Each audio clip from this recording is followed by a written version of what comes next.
Hello दोस्तों, आज के वीडियो का टॉपिक जो मैंने सोचा है वो है कि करेंसी ट्रेडिंग इंडिया में कैसे कर सकते हैं और उसका क्या स्कोप है। मेरे एक ट्विटर फॉलोअर ने ये क्वेश्चन पूछा और मुझे क्वेश्चन बहुत अच्छा लगा, तो मैंने सोचा आज इस पे एक वीडियो बनाते हैं, क्योंकि ट्वीट में कई बार ये चीज़ें एक्सप्लेन करना बहुत मुश्किल होता है। देखिए, आजकल आप बहुत ऐड देखते होंगे यूट्यूब पे भी, और आजकल क्या पिछले 7-8 सालों से ये आप ऐड देख रहे होंगे कि currency trading, forex trading, binary trading, इसमें आप कैसे 100 रुपए से 10,000 बना सकते हैं या 1,000 रुपए से 1 लाख बना सकते हैं। ये ऐड इसलिए दिखाए जाते हैं क्योंकि ये एक्सचेंज ट्रेडेड नहीं होते हैं, ये कहीं किसी ईस्टर्न यूरोपियन कंट्री से ये लोग ऑपरेट करते हैं, या आपके क्रेडिट कार्ड से डिपॉजिट लेते हैं या आपके बैंक अकाउंट से डिपॉजिट लेते हैं, और उसके बाद आपको फॉरेक्स का टर्मिनल देते हैं जिसपे आप ट्रेडिंग कर सकते हो किसी भी करेंसी पेयर की। इसमें चूंकि ट्रेड के दूसरे एंड पे यही लोग बैठे होते हैं, तो इसमें और लेवरेज 100x से 200x जैसा मिलता है आपको, तो जीतने के आपके चांसेस बहुत ही कम हो जाते हैं। तो ऐसे में जब भी आप हारोगे तो वो उनकी जीत होती है, your loss is their profit. तो इस चीज से क्या हो रहा है कि बहुत ज्यादा कंट्री से जो डिपॉजिट जा रहा है वो डॉलर में कन्वर्ट होके जा रहा है, तो इससे कंट्री को फॉरेक्स का बहुत लॉस होता है। आपको तो लॉस होता है, कंट्री को भी लॉस होता है। इस चीज को रोकने के लिए रिजर्व बैंक ऑफ इंडिया ने 2013 में ये सर्कुलर लाया था, रिजर्व बैंक ऑफ इंडिया ने, कि किसी भी तरीके की ट्रेडिंग जो है अगर आप करते हो तो आपका पैसा भी सीज कर लिया जाएगा, और आपको एंटी मनी लॉन्ड्रिंग का आपके ऊपर चार्ज भी लगाया जा सकता है। तो आरबीआई ने लिखा है कि all AD category 1 banks who offer credit card or online banking facilities to customer should advise their customers that any person resident in India collecting or effecting remitting payments directly indirectly outside India in the form of towards overseas foreign exchange trading through electronic internet trading portals would make themselves liable to be proceeded against with for contravention of basically FEMA act का आप उल्लंघन कर रहे हो, KYC norms का उल्लंघन कर रहे हो और एंटी मनी लॉन्ड्रिंग स्टैंडर्ड्स का उल्लंघन कर रहे हो आप। ये काफी बड़ा चार्ज है, और आरबीआई ने बोला है कि एडी कैटेगरी 1 बैंक जो भी इंडिया के शेड्यूल कमर्शियल बैंक्स हैं, जैसे एचडीएफसी बैंक है, एसबीआई है, आईसीआईसीआई बैंक है, they have across any prohibited transaction,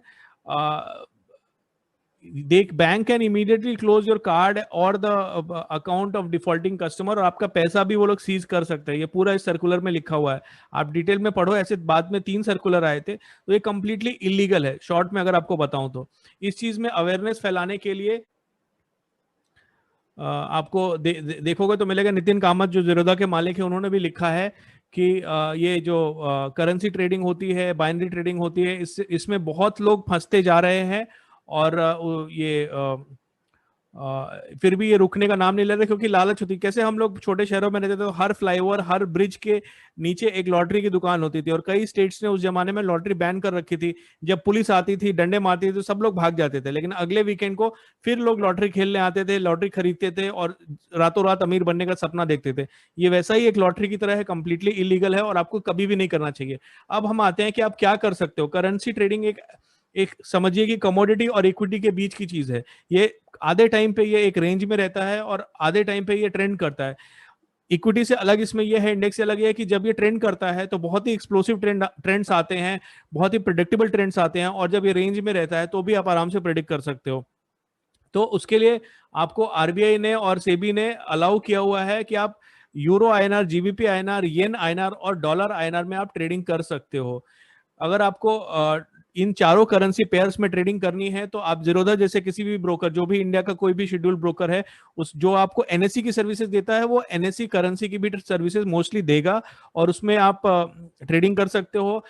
आप बाय या सेल कुछ भी करना है, मैं तो चार्ट देख के ही करता हूँ, कोई ज्यादा फंडामेंटल में बहुत ही शॉर्ट इंट्राडे में बहुत फंडामेंटल सप्लाई होते नहीं है, या तो इनसाइडर ट्रेडिंग अप्लाई होती है, नहीं तो चार्ट सप्लाई होते हैं। तो मुझे तो बस चार्ट ही पता होता है। इसका मल्टीप्लायर 1000 का होता है, तो अगर आप 1 लॉट कर रहे हो तो 1000 से मल्टीप्लाई होता है कोई भी प्रॉफिट या लॉस।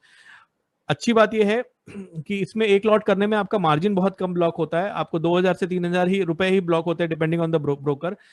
तो अगर मेरे हिसाब से अगर आप करना शुरू करना चाहते हो इन चारों में से किसी में, इनका ग्राफ देख के शुरू में करने के लिए, तो सभी चारों में अच्छी लिक्विडिटी है, ठीक ठाक लिक्विडिटी है। ओपनिंग और क्लोजिंग के टाइम पे काफी अच्छी लिक्विडिटी होती है। आप अगर 1 लाख से करो तो गलती से भी आपका लॉस जो है 400-500 रुपए से ज्यादा नहीं होना चाहिए। अगर आप 1 लाख के कैपिटल से कर रहे हो और आपका लॉस 5,000, 6,000, 10,000 है, तो इसमें आपकी स्ट्रेटेजी की गलती नहीं है, आपके वेबिनार की गलती नहीं है, यूट्यूब की गलती नहीं है, आपकी गलती है, आपकी ग्रीड है जो आपसे गलत काम करा रही है।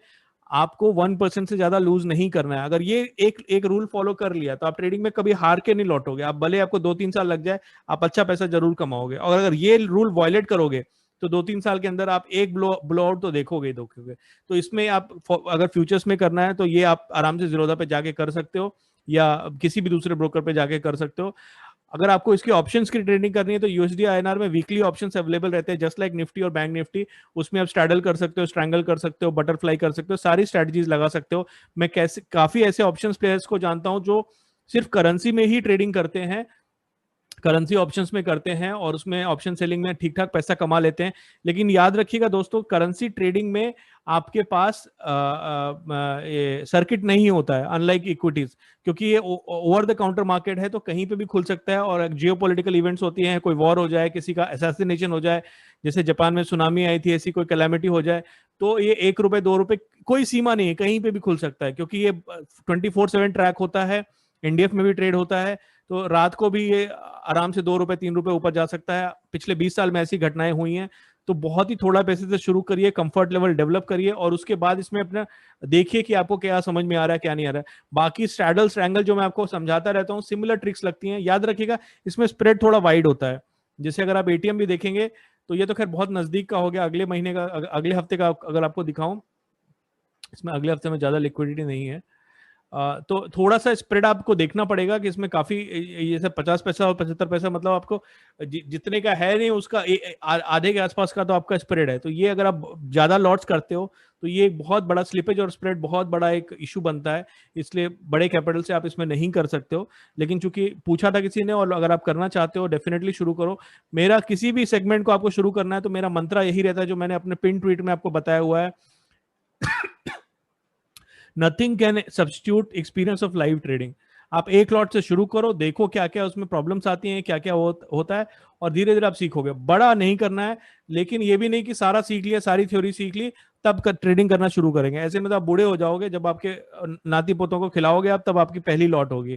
तो ऐसा नहीं करना है आपको, एक लॉट से आप शुरू करो। लॉस होगा तो क्या होगा, ट्रेडर का तो काम ही है कि लॉस को झेलना, तो वो अपन झेल लेंगे। प्रॉफिट भी होगा, लॉस भी होगा।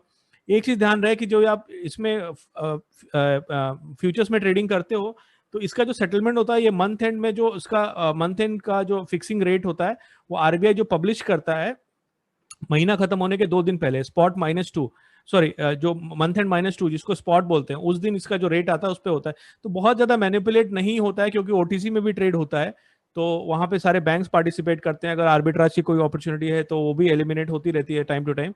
तो ये ठीक ठाक मार्केट है, अभी डेवलप हो रहा है। आगे आने वाले 5 साल में, 7 साल में काफी डेवलप हो जाएगा, काफी लिक्विडिटी हो जाएगी, ऐसी मैं उम्मीद करता हूँ।